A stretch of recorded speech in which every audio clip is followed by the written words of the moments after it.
Welcome, everyone. I'm going to get started since we have a nice panel here for you today. And my name's Danielle Parker. I am the director for the Preservation Alliance of West Virginia. And we are offering webinars this summer that were originally seminars at our Historic Preservation Conference that we had in May. And so thank you to our panelists for being willing to present again and share with you all. So you have joined the America's 250th in the Appalachian Forest presentation. And today we are joined by four panelists, Phyllis Baxter, who is the Interpretation Chair for the Appalachian Forest National Heritage Area, Dawn Hine, who is the Director of Preservation for Evergreen Heritage Center, Ben Duval Irwin is the Marketing Director for Elkins Randolph County Tourism CVB, and Eleanor Renshaw, who is the Executive Director for the Beverly Heritage Center. So I will be helping with the technology, monitoring the chat. Usually how we do this is we'll hold the questions to the end, but if you have any questions and you don't want to forget it, you feel free to pop something in the chat there. So we will get started. I'm going to pass it over to Phyllis. Hey, thank you, Danielle. Yeah, let's go on to the next slide. So Appalachian Forest National Heritage Area. We're a national heritage area conserving and interpreting the forest heritage in 18 counties of West Virginia and Western Maryland. Our thematic framework is based on 4 heritage and conservation themes expressing our most significant stories. These theme titles introduce us to those stories. Appalachian Forest is one of 62 national heritage areas across the country, supported by the National Park Service. It was through this network that we early became aware of the upcoming semi-quincentennial and the work being done by the American Association of State and Local History, among others, to position this commemoration as a celebration of all of America, not just the founding fathers of the American Revolution. The federally appointed America 250 Commission was tasked with leading the nationwide observance. This on the slide is their original mission statement with an inclusive emphasis on diverse stories. More recently, the national observance has focused more on celebrating patriotism and great men. Each state also has a commission, which have supported some projects. So the American Association of State and Local History has for years led the history community in America 250 initiatives. They identified these 5 themes and have provided robust suggestions and support for local projects.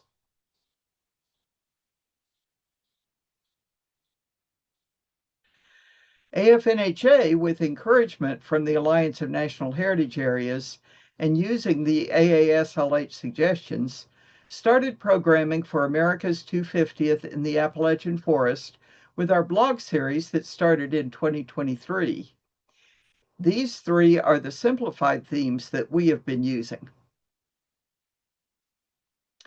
We applied for and were awarded a grant from the National Park Foundation Inclusive Storytelling Program for our Indigenous Appalachia project, with consultation, exhibits, and programs by Native people. Eleanor will tell you more about this. Thanks, Phyllis. So I was lucky to join the team as an AmeriCorps member serving in the Appalachian Forest Discovery Center in the Darden Mill in Elkins, West Virginia. And I came on as part of the team to create an exhibit and a series of programming all themed around creating home and Indigenous voices in Appalachia. There is unfortunately some persisting misnomers and misunderstandings that Indigenous communities never made permanent homes here, and there aren't connections to Appalachia from Indigenous communities who may now have centers in other states. And so the role of this exhibit, excuse me, was and these programs was to draw those connections, bring folks in to share their stories, create an exhibit that has those stories in it so that we can continue to share when people aren't able to come visit. What that means. And so those themes of creating home really stretches the imagination, thinking about how stories are told through art, through language, through place names, and more. And we were really lucky to connect with the Indigenous Appalachia exhibit that had been put on by the WVU libraries, that helped build, and we were able to build off those connections to connect with our Indigenous designer and many other presenters, as well as building on connections that AFNHA had made while becoming a national heritage area. And so a big thanks to Dr. Philippe Delloc and to Dr. Joe Stallman and many other presenters who brought their knowledge and their community connections to help us build on our own. And I'll be able to tell how those have built and continued going in the next section that I share about.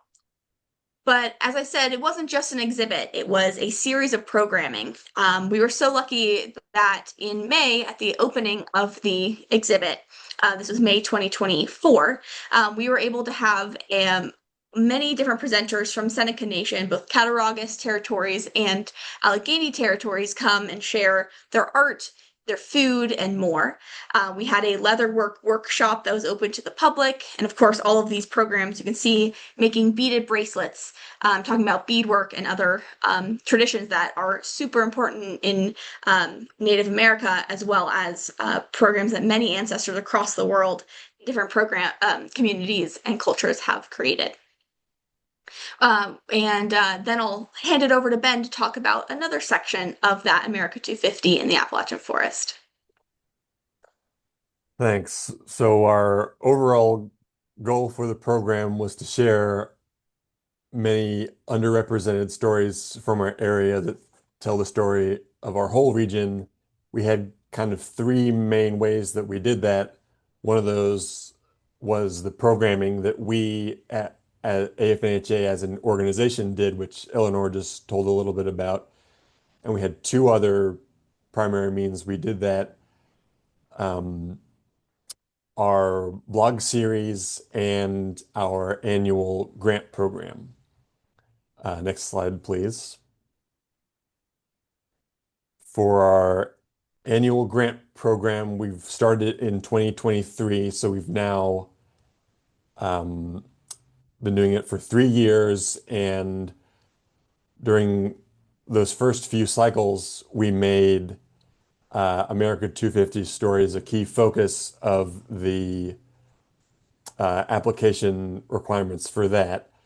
And so in these grants, they've been for up to $20,000 available for nonprofits and government organizations for any projects related to interpretation, conservation, tourism development, anything that relates to our national heritage themes that Phyllis touched on earlier. And we put a special emphasis on America 250. Would you go back one more, please? There we go. So for example, these are a couple projects that we funded on the left. This was an archaeological dig at Fort Warwick in Pocahontas County, a pre-Revolutionary era fort, actually, and they celebrated their own 250th anniversary a couple of years before 2026. They hosted some local students for some archaeological digs, so they had an educational component to some events on the right. This was a lecture series at the Kump Education Center in Elkins. They had different presentations about different conservation and history topics. Next slide, please. And so, like I said, we've done three cycles so far. We've supported lots of longtime partners and organizations that we've been working with for many years, but also new organizations, new stakeholders, and nonprofits and municipalities that we haven't engaged with uh, beforehand. Everything from renovations of historic properties, educational lectures and public events, like I mentioned, websites, apps, brochures, and other promotional materials, and lots of interpretive signs, like you can see here in the picture on the left, that's in Helvetia. Um, and another example, since we gave this presentation at the conference in Morgan County, I wanted to give a local example. Here's a screenshot from a website of the town of Bath, there by Berkeley Springs. They got a completely new website with one of our grants, and they included some historical information, as well as all their government info in that website. Um, and in addition to our own programming, AFNHA as an organization told our stories through our blog series, which we also called America's 250th in the Appalachian Forest. You can go to the next slide, please. And we started that in 2023 as well. Our original goal with that was to feature one story a month, which we stuck to for the first couple of years, but then that slowed down a little bit as we started putting together our own exhibit and some other programs. Um, and we started with a handful of stories that we asked a few partners to do. Phyllis mentioned that we had the inclusive storytelling grant from, well, we're part of a couple different inclusive storytelling grants from the National Park Service. Part of that was we identified, I think, 4 or 5 particular stories we asked our partners to submit, and then we started working on our own and taking more submissions from partners and community members. Um, and so we've done dozens at this point from different communities around our region, including some local stories and some well-known stories. And I'll give you a few examples now, if we can go back to Katherine Johnson. So was an example of an already well-known story that we were able to connect to our region and America 250 themes. Of course, lots of people know Katherine Johnson, the NASA mathematician who helped, put our first man in space. Um, Lots of people know the Hidden Figures book and movie. Not as many people know that she's from West Virginia, from White Sulphur Springs, which is in our AFNHA region. Um, so we connected that to our themes, and this story in particular got a lot more views and website hits than really any of our usual content. Previously, I was the communications manager at the time we started this, and this blog page on our website was getting thousands more hits just from Google searches, people looking up Katherine Johnson, who weren't necessarily looking for anything America 250 related, but they found that, and so we got that connection there. Next slide, please. And this is one that is important to a community in our region, but it's probably not as well known nationally. But we were still able to get some more attention to our own program by featuring this story. This is Jane Gates, who was one of the first Black property owners in Cumberland, Maryland. So that's a significant story. She also happens to be an ancestor of Henry Louis Gates Jr., who lots more people know, and he gave us a shout out on his uh, page, which again got us a lot more attention. And this was also a great opportunity for us because we were able to use it as a means to engage some community members and a nonprofit there in Cumberland County that we hadn't really worked with before, the Jane Gates House, who manages her property now. We knew they were around doing good work in our community, but we hadn't really worked with them before, and so this gave us a way to meet them and get involved with them. And in each of these blog stories that we featured, we tried to include some kind of local call to action, whether that's, going to see the local museum or site like the Jane Gates House, supporting whatever local nonprofit is involved, like the Gates House here or something like that. Next slide, please. And we took lots of we opened this for community submissions. We got lots of submissions from individuals in the region who hadn't been familiar with our organization previously. So we engaged lots of new stakeholders through this program. Would you go back, please? Yeah. So at the conference, we had some presentations from David Abruzzi. So I wanted to mention him here. He submitted several articles to us. He met us at a previous conference, wasn't aware of us, but then he went all in, ended up submitting 3 or 4 different articles for us about different stories from the town of Pawpaw there in Morgan County. He did one on their historic black school, which is on the left there. He did one on the apple industry in Pawpaw in Morgan County. And he did another on the tannery in Pawpaw. So that's just a couple examples of some a new community engagement we got out of this program. And not to, you can go to the next one, please.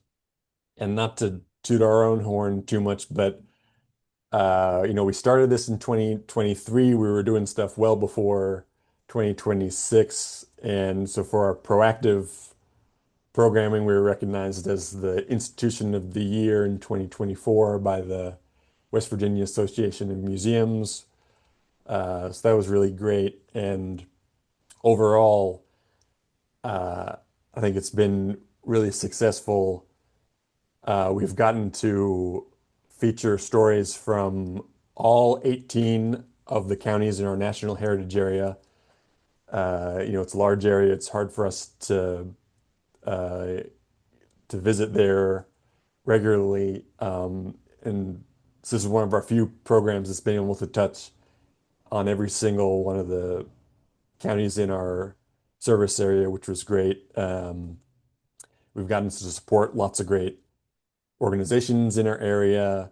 We've expanded our audience, increased our stakeholder engagement, created new partnerships, supported existing ones, and this all got us a big start on collecting all these various stories, some of which ended up in our exhibit, which is up now at the Discovery Center, which Phyllis is going to talk about.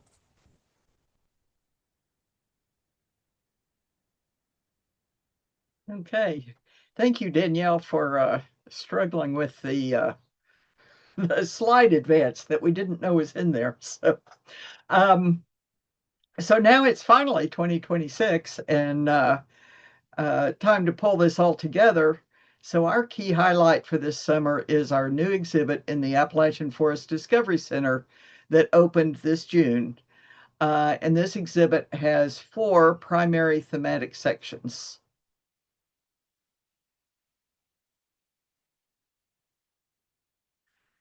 The first one we call the New Country, that tells about the settlement of our region during the time of the Revolution.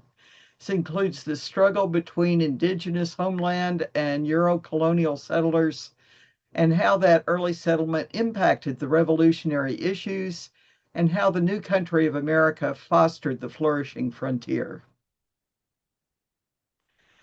Centerpiece of this section is the New Country map of the 18 AFNHA counties, showing many of the early settlements, forts, major conflict sites, the transportation routes in towns up to about 1800, and the county line changes.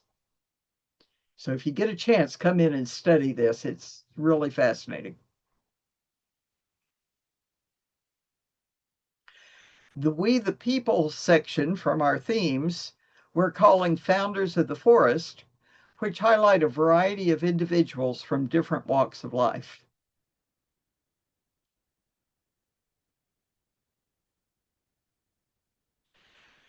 Cornerstones of Community explores the power of place and how people built community with each other. And the final For a More Perfect Union section highlights the struggles for justice and democracy and the progress of awareness and civic engagement as experienced in our region.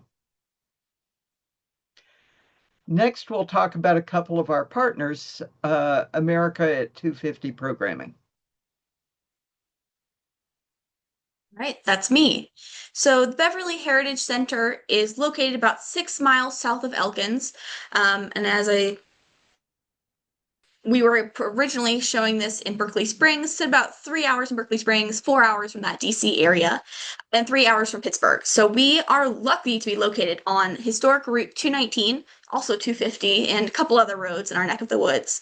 And being on the historic Seneca Trail helps lay the foundation for the stories of all the communities who have lived and loved in this valley for thousands of years.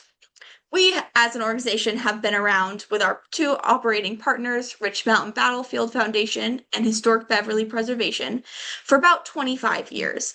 And these organizations have been interpreting different parts of our 4 buildings that make up the Heritage Center today, as well as 5 other historic structures and the battlefield. And our mission is to preserve and promote Beverly area's history and culture. And we do that in a variety of ways. Next slide, please. So our theme, our overall title, I should say, for our mission this A250 years was Building Beverly, Building the Nation. We're all about connecting the local to the national. This was 2+ years of planning, of grants, of programming, exhibits, many field trips with youth, and we're so grateful to our partners that you saw on that previous slide, including 2 grants from AFNHA to make these all these things happen. So the themes that we chose to focus on, drawing from both the AFNHA and AASLH themes, were We the People, celebrating the many communities. If you don't mind going back to that last slide. Thank you.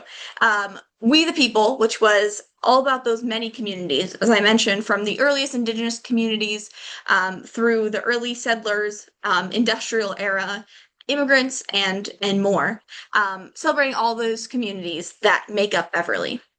Power of Place, as I mentioned, we have 9 historic structures, over 200 acres of the battlefield, and it really, this is about harnessing the chills that people feel when they walk into our 1808 courthouse. It's not just the air conditioning.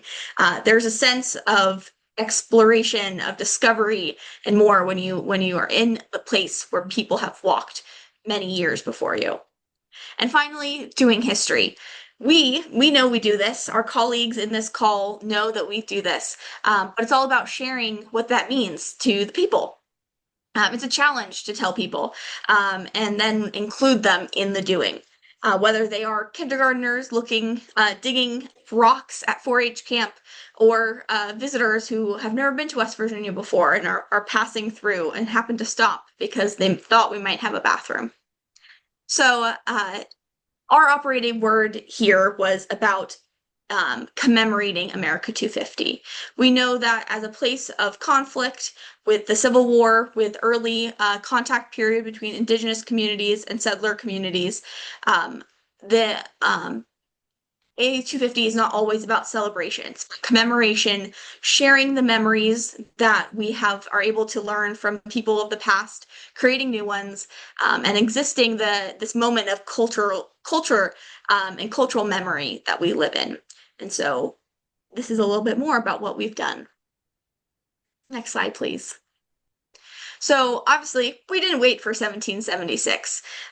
This valley has been home to many, many communities, and so our semi-quincentennial programming needed to reflect that. Next slide, please.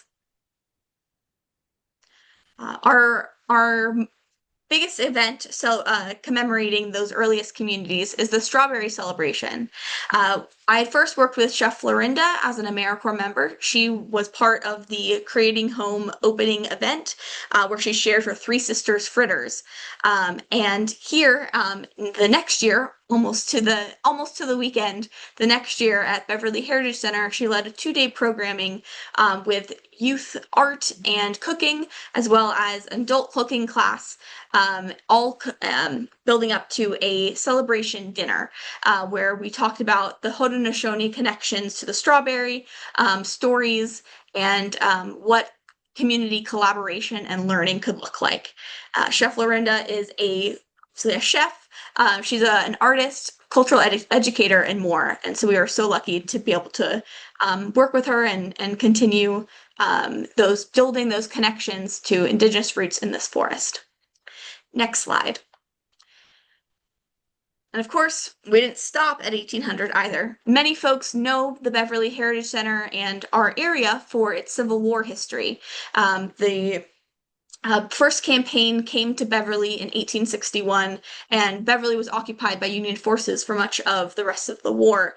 And there is our deep physical evidence of the Civil War in our town. But of course, the history of the industrialization of the logging boom, building the nation, a lot of those trees went straight through Beverly on those trains, as AFNHA emphasizes in one of their themes. And so we were lucky to have many funding sources that enabled us and understood that America at 250 is not just 1776, it's all the years since then, many of the years before, connecting all the communities who have built America. So yeah, that next slide does share about the Zora Neale Hurston programming that Diane Macklin traveled from Maryland to present. We were able to have a full day of programming first with our storytime readers. Diane told some stories from Zora's writings and travelings. For those who don't know, Zora Neale Hurston was an anthropologist who's well known for her work coming in the kind of that New York City set for Friends Boaz, but she is a well-known writer, folklorist, and storyteller. She was a part of the group that traveled during the Great Depression from New Deal funding to collect stories across the American South and Southern Appalachia. So Diane was able to also create a new program. We did something we hadn't done before, which was an adult storytelling focused workshop. What was special about this program is that we were able to have the Southern Kitchen, a local soul food restaurant, cater a dinner, and then we had storytelling where Diane came as Zora, and she gave us, we're no stranger to first person interpretation and historic interpretation, but we had never been visited by Zora Neale Hurston, and that was such a wonderful program. And our result was we had first-time attendees, first-time visitors to the Heritage Center. The next slide. Thank you so much. So what the best advice I got when creating America 250 programming was don't reinvent your organizational calendar, rewrite your promotional copy. So at the American Association for State and Local Histories conference in 2025, we all talked about harnessing the energy of America 250, but not having increased capacity, especially as funding opportunities were faltered and halted during much of this lead up season. And so that advice was figuring out how to connect your stories, your local stories, to the national stories. And so we were quite very lucky to be able to do that. But we were also able to expand, like that Zora Neale Hurston program we spoke about. So next slide, please. So we drew connections from things that we were already doing, like our Live in the Lawn series, which we were able to expand with the help and support of the Davis Trust company. And we were able to have both our typical heritage-inspired music, including old time, country, and other nostalgic music from local musicians, and add in some programmatic music. And so we had Matt Dodd here on the left, who did everything from 18th century bar music to Yankee Doodle, and we had a full audience of varied ages. That was a great program. Once again, had new folks. We were also able to connect our annual Civil War Symposium to this to America at 250. While of course it is focused on that Civil War era, the theme of art and photography about the Civil War draws us into asking questions of what does the legacy of war look like? What does depicting war and times of conflict look like in the US, and how has that changed over time? And of course, finally, my favorite email subject line, do you know a horse? We were able to leverage some community connections to bring a horse as a surprise opening event to the America at 250 themed Beverly Heritage Day, which is our annual living history and heritage day. And so we had the dramatic imagined retelling of the news of battles of Lexington and Concord reaching Beverly. And this year, spoiler alert, we'll be able to do a similar event with news of the Declaration of Independence reaching the Tygarts Valley, which at time would not even had Beverly, as Beverly wasn't established until 1790. And so in this way, we are trying to harness some physical excitement with a horse galloping down Court Street, Beverly. But of course, taking the chances to shake it up. See that next slide? Think shake it up, think shake and bake. We had plenty of semi-quin suppers. We were able to, of course, have that beautiful strawberry celebration meal. And then during last year's Heritage Day, we had Brunswick stew based on a recipe from Colonial Williamsburg and historic Virginia.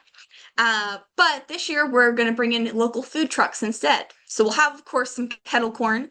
My understanding is she has a red, white, and blue kettle corn this year. But we'll also be bringing in the Southern Kitchen and Ging Rolls and Pansett, two Randolph County-based businesses that will bring in food that we can really connect our shared heritage and the heritage of communities who have lived in this valley for many years or fewer years, and celebrating all of that together.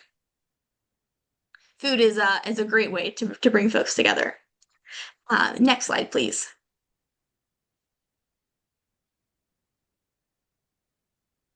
And finally, I'll wrap up with talking about all the doing history we are doing. So sharing the process with the public as much as possible has been our goal. We've been able to connect with so many different youth organizations or youth programming this last year with Randolph County Outdoors, teaching fourth graders about Indigenous history through the lens or kind of diving in through corn and doing that as an outdoor activity. We've also been teaching fifth graders the last couple of years square dancing lessons during their outdoor education field trips. I think the word's gotten out because we've also done it with 4-H. We were doing it with the summer school 2 more times this year. And so we're here to dance the night away and talk about how a lot of the dances that we still do today our draw back into the folks who have lived here for many years, drawing on Indigenous, African, and European traditions to create barn dance and the dances that we do here in Randolph County today. Of course, we also had the opportunity to have an archaeological dig in one of our properties, and we had some open days bringing youth and adults from the community in to do some of that history. We were also able to have a heritage garden that that luckily brought in both modern and heritage heirloom varieties of plants to share more about how food connects to heritage. Next slide, please. And finally, the Collett House, which is unfortunately the best kept secret of the historic Beverly conglomeration of buildings. Our inside this 19th century structure is an 18th century log cabin, one of the earliest buildings in our county that still stands. And so we're very lucky that our second AFNHA grant this year has funded in part the restoration of the log room that still stands in that building. And we're very excited. We've had it open to the public in its newer current state once in June. We'll have it open again twice in July, on July 4th and on July 18th. During Heritage Day, and then finally once more in August. So yes, here's that poster for Heritage Day. I hope to see everyone there. This is a fantastic event. As I said, we'll have those delicious food trucks. We'll have artists, local artists. We have a wonderful Weavers Guild locally, and so looking at heritage arts, living history, and food. And so what more could you want? There are a lot of lessons learned over the past 2 years as funding changed, and we had to work with what we had. But we know that thesaurus can be our friend, and so we know that we're doing the work to connect our organizations. We know that our organizations are part of that national story, and so America 250 was all about connecting ourselves and letting other people understand how we all are placed in the story of America's 250 years.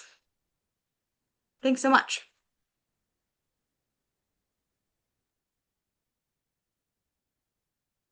Well, hello, I am Dawn Hine with the Evergreen Heritage Center, and we are located in Maryland in Allegheny County, not far from Frostburg and Cumberland, kind of in between the two of them. You can kind of see where we are there.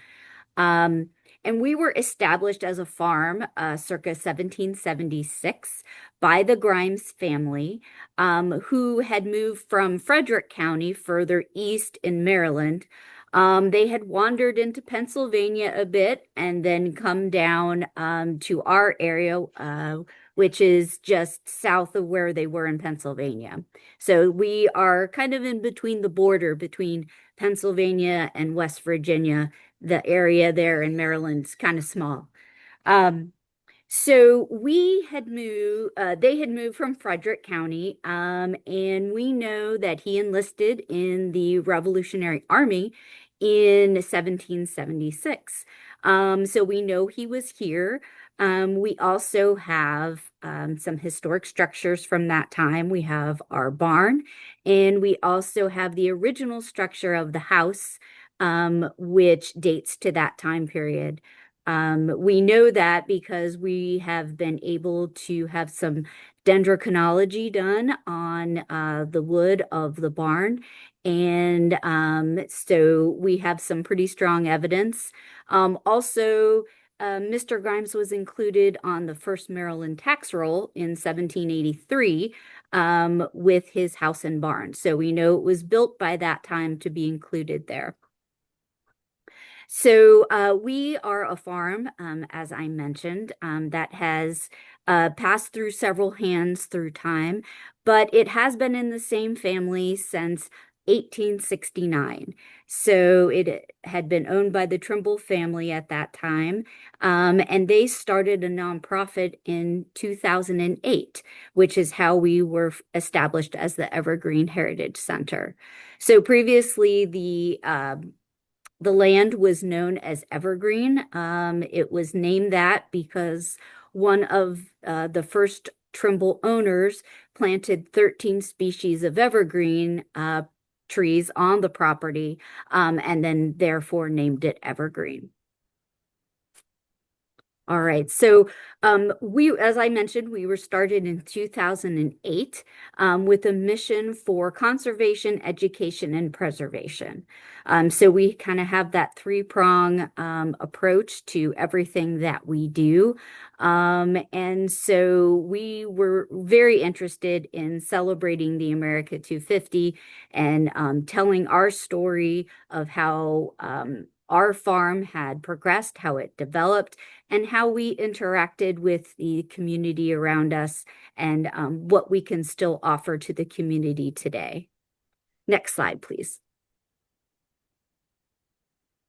So as we started thinking about the America 250, we really connected with the power of place theme. That seemed to be very fitting for who we are, what we are, the resources that we still have.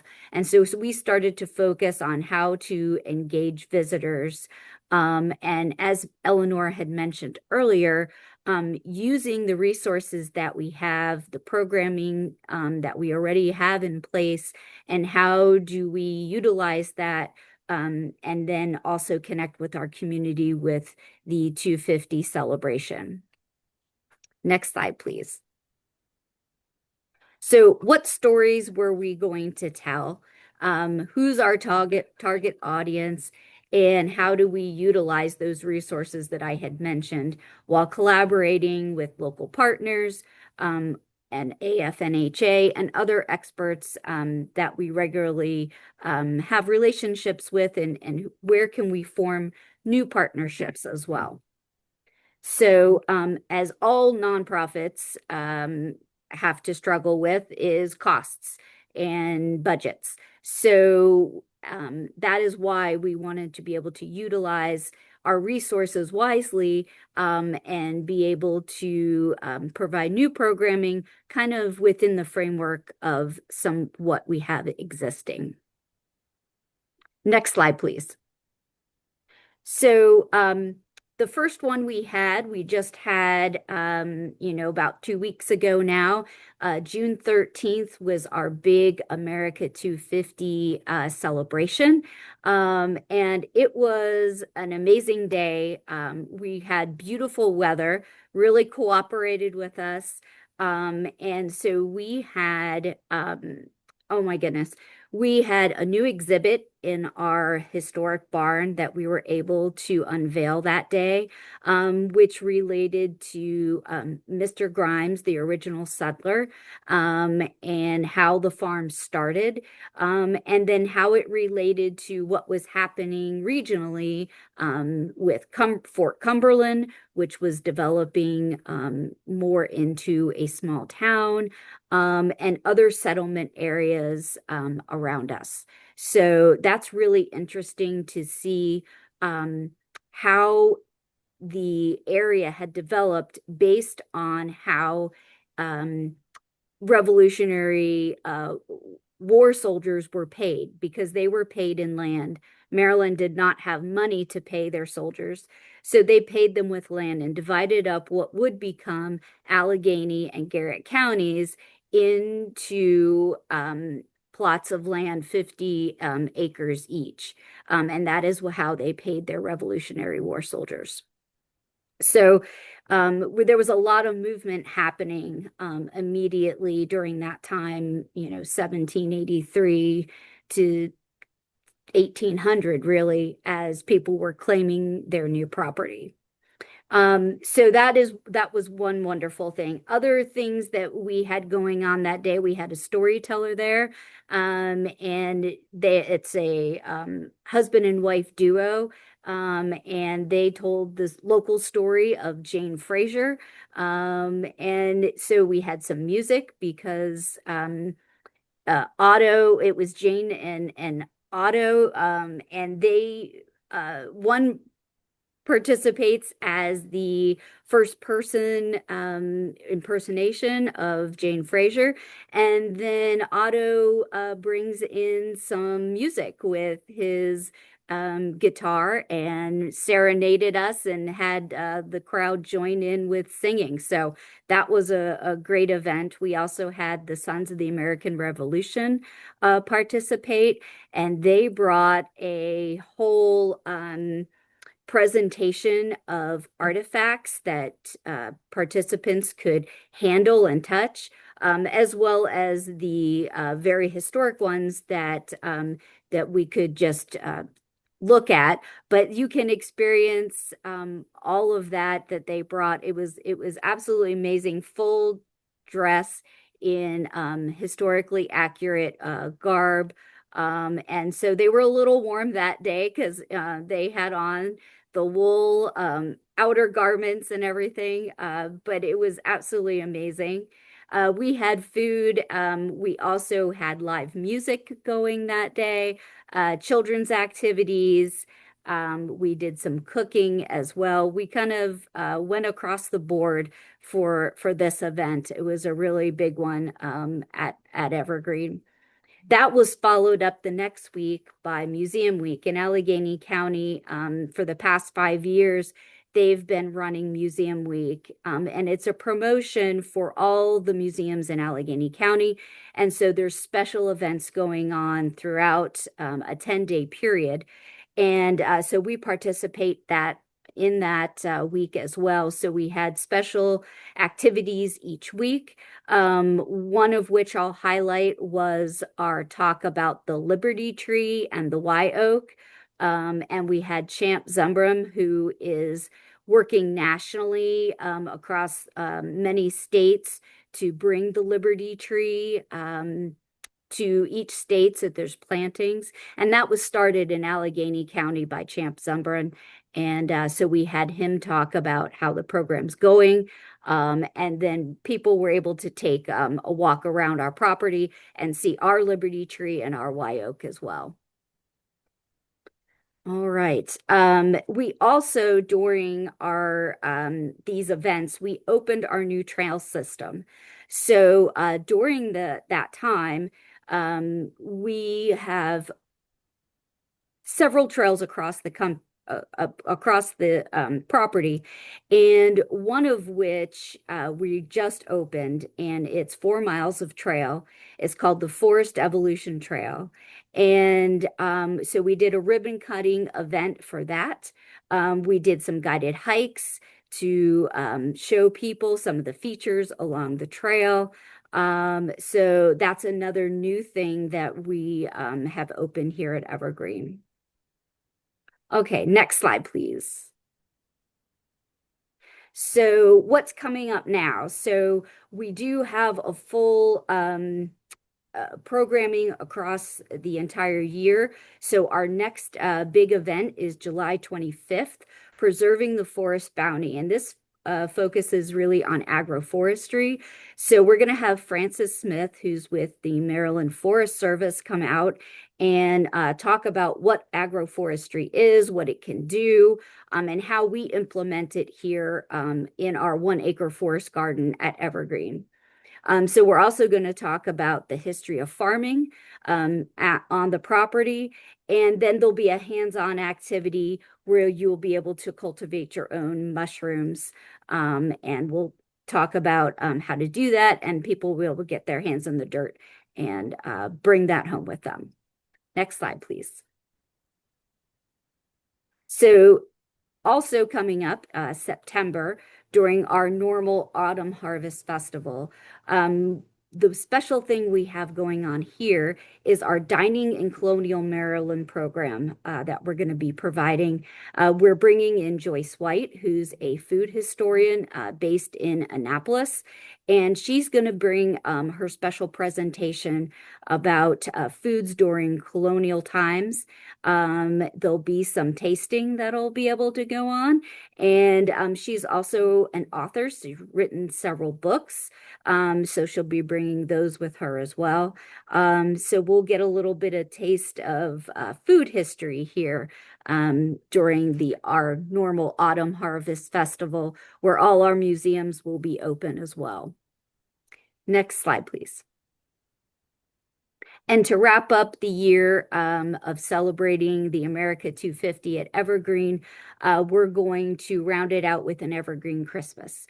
And so we are going to be talking about Victorian Christmas traditions. We'll have some different activities, decorating cookies. We'll have some caroling going on. And then you'll be able to tour our farmhouse, which is architecturally from the Victorian time period, and it'll be decorated in a traditional way. So we'll be doing tours of that as well. So a little fun holidays wrap up for the year at Evergreen celebrating the 250. Next slide, please. So I would be remiss if I didn't thank our partners who make all of this possible. The Maryland 250 organization, of course, the Appalachian Forest National Heritage Area, the Maryland Historical Trust, and then our local partners as well. There's many, many, many of them that help us out to create these programs, to bring them to the community, and to be able to share our local history, both related to the forest, the land as it's been developed, and the people who have lived here. So thank you. Please come visit us. Okay, and we wanted to end with just a little bit of a look at the bigger picture for what this all might mean for heritage tourism and tourism in general. Of course, those of us in the preservation industry in the heritage field, we've been thinking about America 250 for, several years now. But it has become a very hot topic in the travel industry in general. I've been working in marketing for about a year now, and I was honestly surprised at how many travel publications, that are not normally very history focused have been promoting America 250. And so lots of these regional publications, national media, different destination marketing organizations, all these non-history media are using America 250 as an opportunity to showcase their own local history. And even before now, heritage tourism and tourism in general are huge industries in West Virginia. Next slide, please. And West Virginia has been for several years bragging that their visitation has been growing at a faster rate than the national average. This is some data from 2024 from the Department of Tourism. They said that in 2024, their number of visitors grew by 2.9% over the previous year, and that was higher than the national average of 2.4%. And in 2025, the Department of Tourism reported $9 billion in annual total economic impact from tourism, and 6.6 billion in visitor spending, which they said was about $18 million a day. And of that, let's see, next slide, please. Of that, about 10 to 15% of overall visitors interested in heritage tourism. So even at 10%, when we're talking billions of dollars, that's a huge impact. And lots of these visitors are interested in cultural and historic activities. This is from 2023, a survey. About a third of overnight visitors reported that they were already engaging in cultural activities. Here again, that was slightly higher than the national average. And these visitors surveyed reported in the top 10 activities they reported included both visiting landmarks and visiting historic sites. So people are already coming interested in historic things, heritage tourism. It's having a big impact already. So hopefully that those numbers and that impact is going to increase here in 2026 as all these media and destinations are promoting America 250. Next slide, please. And of course, we've got the the state commissions, the national commission, the federal and state dollars going into this. So lots of interest on the local, state, national level. Um, and so there's been these huge opportunities for us to engage with it, huge number of visitors interested in it.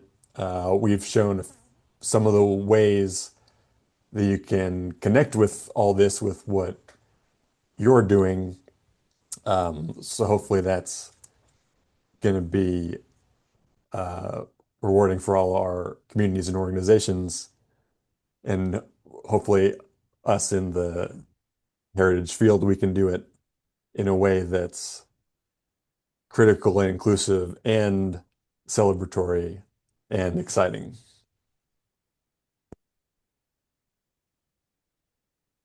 Okay. So um, we're interested in knowing what your organization and your community is doing to showcase the historical and educational significance of 250 years of America.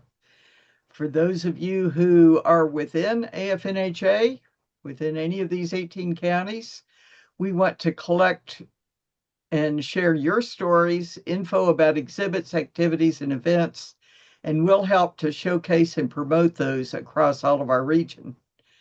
If you're elsewhere, be sure to cross promote through your own local partners, and as we all work together to commemorate and share this important anniversary. And I think it's time to hear from some of you. Does anybody have questions or things that you want to share about what your organization or community is doing? Yeah, and you can feel free to unmute or you can send something into the chat. Thanks so much for your patience with that. I don't know what was going on, but I think at the end I was able to get it to stop. I don't know. So that was weird, but I think it was okay still. Yeah, so any questions?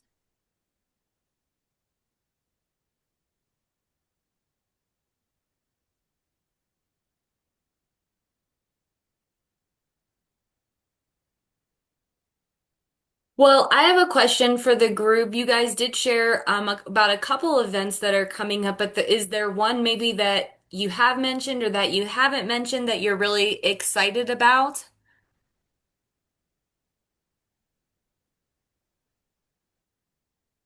Well, I'd love to share. So of course, I don't think I got a chance to fully mention that this summer in Beverly, with the other partner organizations, and of course, including other happenings in Beverly, especially at Camp Pioneer, we're having the semi-quincentennial Saturdays, semi-quin Saturdays. So something from June through August, something was happening every single Saturday. Like last Saturday was the Celtic Fest. But coming up is, of course, there's the run of Saturdays from July 4th.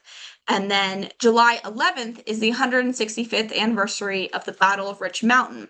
And we're really excited to get to have the ribbon cutting, reopening a trail that has been at Camp Garnett, has been has had a couple trees falling over the years. And so we're adding new interpretation, cleaning up that trail, as well as having some old time music, some barbecue, and battlefield tours by some of the foremost historians on that first campaign on July 11th in that afternoon from about 2:30 to 7:30 or 8.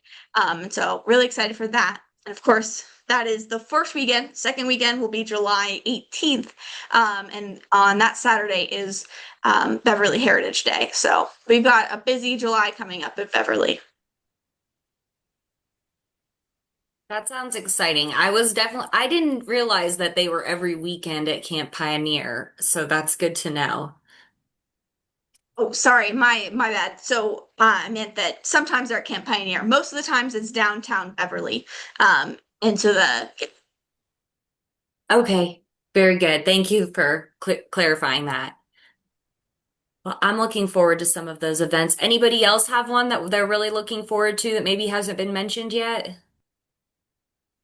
I'll just share that at the Darden Mill, the Appalachian Forest Discovery Center, in addition to the exhibit, there's a series of programs and activities being planned. I don't have that calendar in front of me, but there's special movies, documentaries being shown. There's going to be a speaker about the Elkins Rail Yard and a lot of other programs through the season. So check out our website and our social media to participate in those.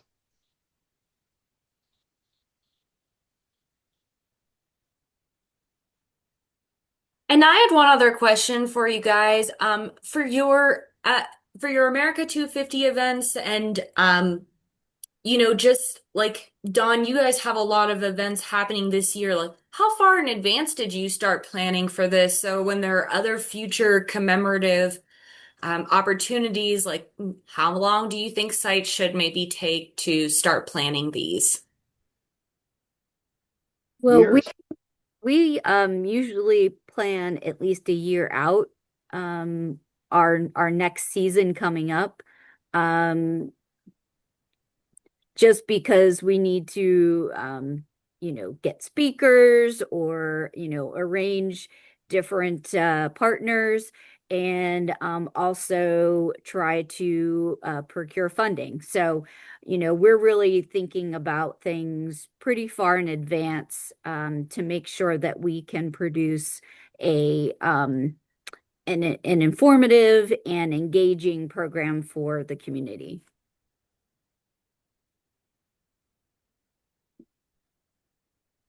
Great. Thanks. Phyllis, were you going to say something too? No. Okay. Okay. Awesome. Well, we just had somebody join us, and I will say that this has been recorded, so we will be sharing this with folks. So anything that you missed, you'll have a chance to view it again. Alrighty, well, one last chance here, maybe for questions or comments, and then if you submit them in the chat, or you can feel free to unmute.